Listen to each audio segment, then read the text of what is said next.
नमस्कार, दिशा चैनल की खास पेशकश शुभ समाचार में आपका स्वागत है। मैं हूं अनुराधा। अपने इस खास न्यूज बुलेटिन में हम आपको दिखाएंगे देश और दुनिया की सकारात्मक खबरें। आइए डालते हैं एक नजर। जीवन में संस्कारों, विचारों और सांस्कृतिक मूल्यों को स्थापित करके समाज में घट रही आपराधिक घटनाओं और कुकृत्यों पर लगाम लगाई जा सकती है। अगर हम भीतर से स्वस्थ और संस्कारवान बने तो समाज से ऐसी नकारात्मक घटनाएं मिट जाएंगी। ऐसा कहना है संत समाज का।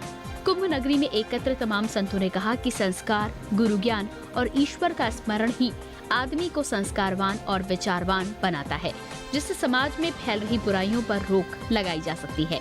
क्योंकि जब आप भीतर से सकारात्मक होंगे तो आप कभी भी बुराइयों की ओर अग्रसर नहीं होंगे।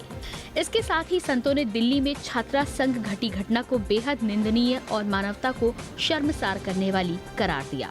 आज के युवाओं को, या वो हमारी बहन हो या वो हमारे भाई हो, उन्हें आहारवान बनना चाहिए, विहारवान बनना चाहिए, व्यवहारवान बनना चाहिए और उसके बाद चरित्रवान बन सकता है। तो इसके बाद यदि युवाओं को किसी की आवश्यकता पड़ती है तो वो संत महापुरुष और भगवान के भजन की आवश्यकता पड़ती है। थोड़ा सा अध्ययन के साथ साथ हमें संत चरण का रज भी लेना चाहिए और सनातन धर्म की संस्कृति को भी धारण करने का प्रयास करना चाहिए और अपने माता पिता, पूज्य चरण और ईश्वर, युवाओं से मेरी एक प्रार्थना कि अगर मेरी बात वो सभी दिशा चैनल के माध्यम से सुने तो वो अवश्य इस बात को ध्यान रखें कि उन्हें आचरणवान बनने के लिए आहार, विहार और व्यवहार तीनों कर्तव्य को, तीनों आचरण को धारण करना चाहिए। और यदि अवसर मिले तो कुंभ में आकर के गंगा स्नान और सभी संतों की थोड़ी सेवा जितनी भी बन सके वो सेवा करनी चाहिए। आज युवा को दोबारा एकत्रित होकर के आगे आना होगा। पहली बात, जहां हम पढ़ते हैं उस विश्वविद्यालय में, उस स्कूल में जो पार्टियां होती है, रेप पार्टियां हो, चाहे नाइट पार्टी हो, चाहे फेयरवेल पार्टी हो, उन पार्टियों का विरोध करें। उसकी जगह धार्मिक और आध्यात्मिक कार्यक्रम कराएं, चाहे वो किसी भी धर्म का कार्यक्रम हो, सिख हो, हिंदू हो, मुस्लिम हो, ईसाई हो, किसी भी धर्म का हो, परंतु धार्मिक कार्यक्रम हो।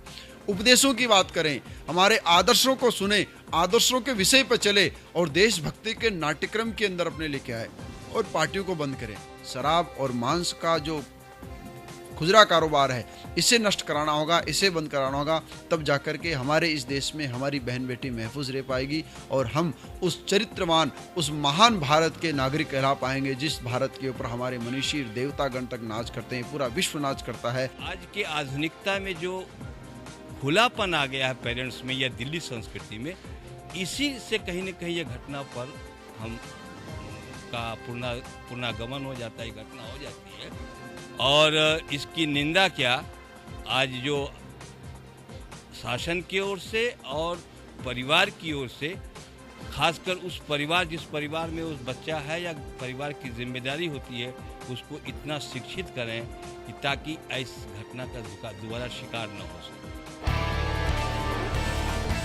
विश्व की सबसे बड़ी धर्म सभा यानी महाकुंभ में देश विदेश से करीब 10 करोड़ से अधिक लोगों के संगम में आने की संभावना है, जिसके चलते प्रशासन किसी तरह की कोई कोर कसर नहीं छोड़ना चाहता। इसी के मद्देनजर कुंभ क्षेत्र में अभूतपूर्व सुविधाएं की जा रही हैं, जिसके चलते किसी भी श्रद्धालु को कोई असुविधा का सामना न करना पड़े।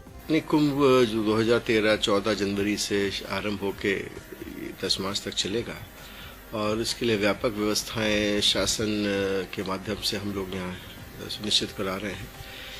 इस व्यवस्थाओं में जो मुख्य रूप से करीब 19 वर्ग किलोमीटर का ये क्षेत्रफल मेला क्षेत्र घोषित किया गया है।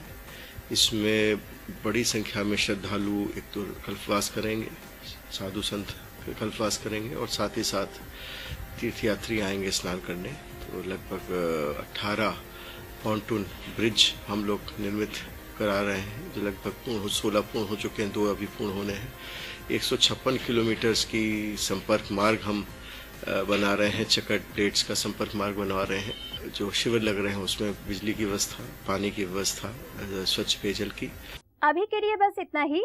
अगर आपके पास कोई शुभ समाचार, प्रतिक्रिया या सुझाव है तो हम SMS या मेल कर सकते हैं। कुछ और पॉजिटिव खबरों के साथ हम फिर होंगे हाजिर। तब तक के लिए नमस्कार।